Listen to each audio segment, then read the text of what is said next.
Union Donor Minister Jyotiraditya Scindia on Friday said the centre will ask all the 8 northeastern states to do social audit of all the donor projects implemented. Talking to media persons, Scindia said that the ministry will not only look at the utilisation certificates and completion certificates for projects, but also make sure that all the 8 states of Northeast do the social audit.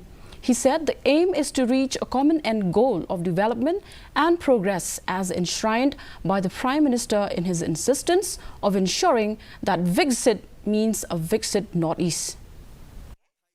Donor and the NEC join me in welcoming the Honourable Minister, for which Meghalaya is... That we will not look at only utilization certificates and completion certificates for projects. We will try and make sure that all our states also do a social audit. So, for example, if a hospital has been put up, but brick and mortar alone has no value unless there is a soul inside the brick and mortar. So, a hospital must have doctors, a hospital must have nurses, a school must have teachers, because that is the real soul. And therefore, not only a UC and a CC, but also a social audit as to how many patients have been treated in a hospital, how many students have been taught in a school. That is very monumentally important in our path of progress as we go forward.